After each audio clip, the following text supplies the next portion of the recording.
Hello student, welcome to RS Public School. I am Nisha Vansal and today I am going to explain you topic soil part 3. तो हम आपको soil की properties के बारे में बता रहे थे. आज हम आपको सॉइल की दूसरी प्रॉपर्टीज़ के बारे में बताने जा रहे हैं, मॉइस्चर इन सॉइल. ठीक है, तो एक एक्सपेरिमेंट के थ्रू हम ये शो करेंगे कि सॉइल में मॉइस्चर भी पाया जाता है. इसके लिए हम क्या करेंगे, एक बॉइलिंग ट्यूब लेंगे और उसमें 2 चम्मच जो है सॉइल डाल देंगे. कहीं की भी सॉइल लाके आप इसमें डाल सकते हैं.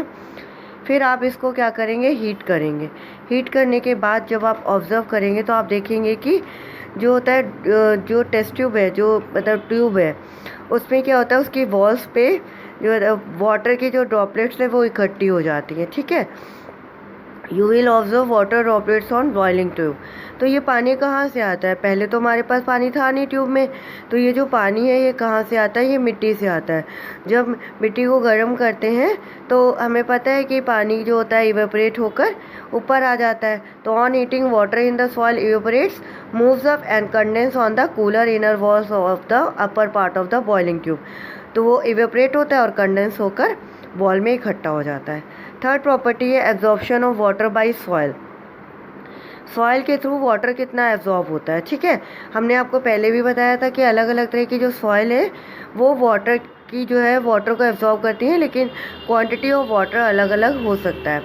When water is poured over soil, then some water gets absorbed in the soil and rest passes down through layers of the soil. जब हम सॉइल में जो पानी डालते हैं तो कुछ जो पानी होता है वो सॉइल के थ्रू एब्जॉर्ब हो जाता है, बाकी जो वाटर है वो कहाँ चला जाता है, लेयर्स ऑफ सॉइल के थ्रू नीचे चला जाता है. तो इसके लिए आपको एक एक्सपेरिमेंट किया जा रहा है. देखिए यहाँ पे हमारा एक बीकर लिया गया है, बीकर के ऊपर फनल लगाया गया है, फनल के ऊपर जो है फिल्टर पेपर लगाया गया है और उसमें ड्रॉपर से हम पानी डाल रहे हैं. ठीक है, फनल में हमने क्या किया है, मिट्टी डाली हुई है. ठीक है, take a plastic funnel and put a filter paper on it और weigh 50 gram of dry powder soil and pour it into the funnel. मतलब 50 ग्राम हमने सॉइल ली है. Measure the certain amount of water in measuring cylinder and pour it drop by drop on the soil using droplets. ये देखिए हमने एक beaker लिया है, इसमें जो पानी है 10 मिलीलीटर हमने पानी लिया है. इनिशियल वॉल्यूम मतलब पहले जितना पानी लिया है. इस पानी को हम ड्रॉपर की हेल्प से ड्रॉप बाय ड्रॉप जो है वो नीचे डालते जाएंगे. थोड़ी देर तक तो जो वाटर है वो नीचे नहीं आएगा, फनल से नीचे नहीं आएगा, लेकिन एक पोजीशन के बाद पानी जो है वो नीचे गिरने लगेगा. जब सॉइल की जो है वाटर एब्जॉर्ब करने की प्रॉपर्टी जो है वो मतलब एक लिमिट होती है वो ख़त्म हो जाएगी, तो जो वाटर है ड्रॉप बाय ड्रॉप करके डालने पर नीचे आ जाएगा. ठीक है, अब हम क्या करेंगे कि जब ये पानी जो है वो नीचे आने लगता है तो हम उस पानी की क्वांटिटी को मेज़र कर लेते हैं. अब हमारे पास पहले कितना वो पानी है उसका वॉल्यूम ले लेते हैं और जितना पानी हमारे पास बचता है उसका जो है वो हम पानी ले लेते हैं. ठीक है, मान लीजिए हमारे पास इनिशियल वॉल्यूम था 10 मिलीलीटर. 5 मिलीलीटर डालने पर जो है 5 मिलीलीटर वाटर तो सॉइल के थ्रू एब्जॉर्ब हो जाता है, लेकिन फिर उसके बाद जो है वो ड्रॉपलेट के फॉर्म में नीचे गिरने लगता है और हमारे बीकर में 5 मिलीलीटर पानी बचा हुआ होता है. तो इनिशियल वॉल्यूम हमारा कितना है, 10 मिलीलीटर, और वो जो फाइनल वॉल्यूम बच रहा है वो कितना बच रहा है, 5 मिलीलीटर. ठीक है, इसका मतलब है पानी कितना एब्जॉर्ब हुआ, 5 मिलीलीटर जो है पानी जो है सॉइल के थ्रू एब्जॉर्ब हुआ. ठीक है, 5 मिलीलीटर जो वाटर है वो सॉइल ने एब्जॉर्ब कर लिया, क्योंकि 5 मिलीलीटर एब्जॉर्ब करने के बाद जब हमने उसमें डालना शुरू किया पानी, तो वो जो पानी है वाटर जो है वो ड्रॉप के फॉर्म में नीचे गिरने लगा. ठीक है, तो ये जो था वेट कितना था हमारा, 50 ग्राम. सॉइल का इनिशियल वॉल्यूम हमारा कितना था, 10 मिलीलीटर. फाइनल वॉल्यूम कितना बचा था, 5 मिलीलीटर. तो जो एब्जॉर्ब हुआ वाटर सॉइल के थ्रू वो कितना हुआ, 5 मिलीलीटर. तो वेट अगर हम निकालेंगे जो वाटर जो सॉइल के थ्रू एब्जॉर्ब हुआ, ठीक है, वो कितना हो जाएगा, 5 ग्राम. ठीक है, 10 माइनस 5 gram. 1 millilitre of water has weight equal to 1 gram. अब परसेंटेज ऑफ वाटर एब्जॉर्ब निकालेंगे. 10 माइनस 5 अपॉन में कितना था, 50 इंटू में 100. तो 10 में से 5 माइनस करेंगे, 5 अपॉन 50 इंटू 100 यानी 10%. तो जो वाटर के थ्रू जो पानी एब्जॉर्ब किया गया वो कितना एब्जॉर्ब किया गया, 10%. 10% जो है वाटर जो है सॉइल के थ्रू एब्जॉर्ब किया गया है. ठीक है, इस तरीके से हम ये निकाल सकते हैं कि कौन सी तरह की जो सॉइल है कितना परसेंटेज जो है वाटर एब्जॉर्ब कर सकती है। ये जो फॉर्मूला है ये अप्लाई करके हम इजीली ये चीज़ निकाल सकते हैं। अब हम पढ़ेंगे different soil samples absorb water in different extent, मतलब डिफरेंट की जो सॉइल्स हैं डिफरेंट क्वांटिटी में वाटर एब्जॉर्ब करती हैं। Sandy soil will absorb less water and allows more water to percolate. Sandy soil जो होती हैं वो कम वाटर एब्जॉर्ब करती हैं और ज़्यादातर जो पानी है वो नीचे चला जाता है। ठीक है, परकुलेट हमने आपको पहले भी बताया था कि क्या होता है। ठीक है, क्लेई सॉइल जो होती हैं वो मोर वाटर एब्जॉर्ब करती हैं और लेस वाटर जो होता है वो नीचे परकुलेट होता है। सॉइल एंड क्रॉप्स, अब हम आपको बताएंगे कि डिफरेंट टाइप की जो सॉइल होती है उसमें डिफरेंट टाइप्स की क्रॉप्स ग्रो की जाती हैं। Different types of soils are found in different parts of India. India के अलग अलग पार्ट में अलग अलग तरह की सॉइल्स पाई जाती हैं। सम पार्ट्स में क्लेई सॉइल होती है, सम पार्ट्स में लोमी सॉइल होती है और कुछ पार्ट्स में सैंडी सॉइल होती है। ठीक है, लोमी सॉइल जो होती है वो क्लेई सॉइल और सैंडी सॉइल का मिक्सचर होता है।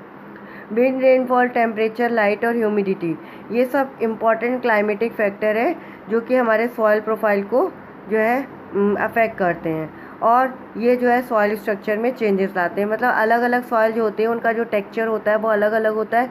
तो वो किसके कारण होता है? वो विंड, रेनफॉल, टेम्परेचर, लाइट और ह्यूमिडिटी के कारण होता है। ये सारे जो फैक्टर्स होते हैं उसी के कारण अलग अलग तरह की सॉइल्स होती हैं।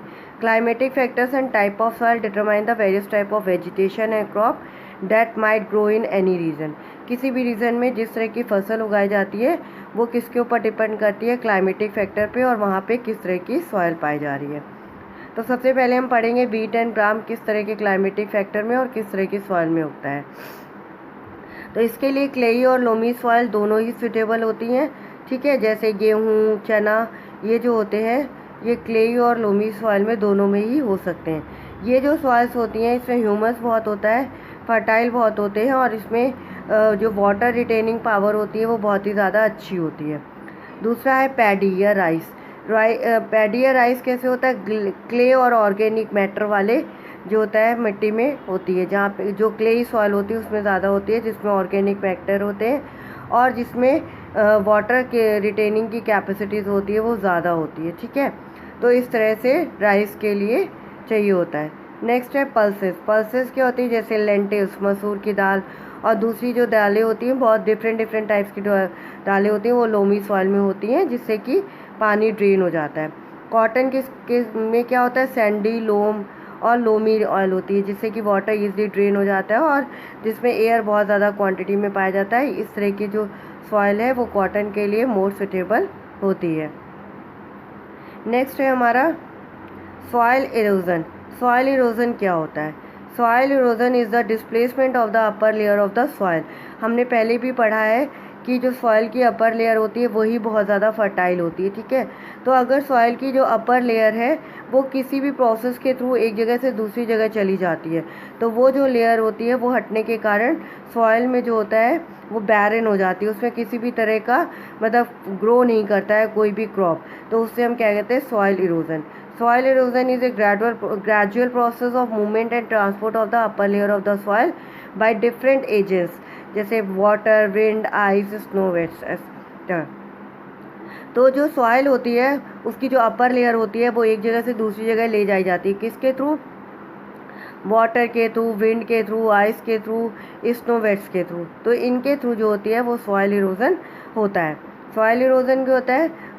टॉप सॉइल जो होती है वो ज़्यादा फर्टाइल होती है, इसीलिए टॉप जो लेयर होती है वो हटने के कारण सॉइल की फर्टिलिटी ख़त्म हो जाती है।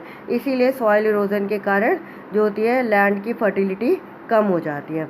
तो सॉइल इरोजन एक ऐसा प्रोसेस है जिसमें सॉइल की अपर लेयर जो कि फर्टाइल लेयर होती है वो रिमूव हो जाती है, वो एक जगह से दूसरी जगह वाटर, विंड, आइस इनके थ्रू चली जाती है जिससे कि वहाँ की अपर लेयर हटने के कारण वहाँ की फर्टिलिटी कम हो जाती है। तो इसे हम सॉइल इरोजन कहते हैं। ठीक है, सॉइल इरोजन के लिए हमें सॉइल इरोजन हटाने के लिए प्लांट्स वगैरह लगाने चाहिए। प्लांट्स जो होते हैं वो रूट को बांधे हुए रखते हैं। ठीक है, the removal of land surface by water, wind और ice is known as erosion. Land surface का जो ऊपर का पार्ट होता है वाटर, विंड और आइस के थ्रू जो रिमूव होता है उसे हम इरोजन कहते हैं। Plant roots firmly bind the soil, in the absence of plant soil become loose, so it can be move by wind and flowing water. Plant की जो जड़ें होती हैं, रूट्स होती हैं, वो सॉइल को जो है बांधे रखती हैं, ठीक है। प्लांट्स के एब्सेंस में सॉइल जो होती है वो ढीली पड़ जाती है। ढीली पड़ने के कारण क्या होते हैं, हवा या वाटर के थ्रू एक जगह से दूसरी जगह चली जाती हैं। Erosion of soil is more serves in area of little और नो सरफेस वेजिटेशन, जहाँ पर मतलब कि वेजिटेशन नहीं होता है वहाँ पे सॉइल इरोजन ज़्यादा होता है, जैसे डिज़र्ट में और बेयर लैंड्स में। तो कटिंग ऑफ ट्रीज़ और डिफॉरेस्टेशन जो होता है वो रोकना चाहिए। अगर हमें सॉइल इरोजन से बचना है तो इसके लिए हमें ट्रीज़ की कटिंग को और जो है डिफॉरेस्टेशन को रोकना चाहिए और ग्रीन एरियाज़ को बढ़ाना चाहिए, मतलब प्लांटेशन करके हमें अपने एरिया को ग्रीन करना चाहिए। क्योंकि पहले भी बताया कि जो प्लांट्स होते हैं उनकी रूट्स जो होती है वो सॉइल को बांध के रखती हैं। बांध कर रखने से जो सॉइल होती है वो एक जगह से दूसरी जगह वाटर और विंड के थ्रू नहीं जाती है। नेक्स्ट टॉपिक है हमारा सॉइल पॉल्यूशन।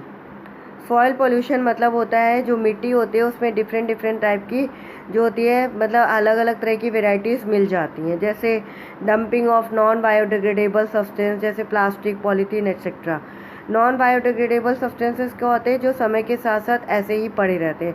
आपने देखा होगा प्लास्टिक वगैरह या कांच वगैरह जब आप कहीं पे डालते हो, आप काफ़ी दिनों बाद भी देखोगे तो वो वहाँ पे प्लास्टिक और कप वगैरह वो ऐसे ही पड़े रहते हैं, उनमें कोई भी चेंज नहीं आता है। तो ये होते हैं बायोडिग्रेडेबल वेस्टेज। जबकि जैसे सब्जियों के छिलके वगैरह है या फलों के छिलके हैं, कागज़ है, ये सब जब आप डालोगे तो क्या होता है कुछ दिन बाद आपको वो नज़र नहीं आएंगे, तो वो बायोडिग्रेडेबल वेस्टेज होते हैं।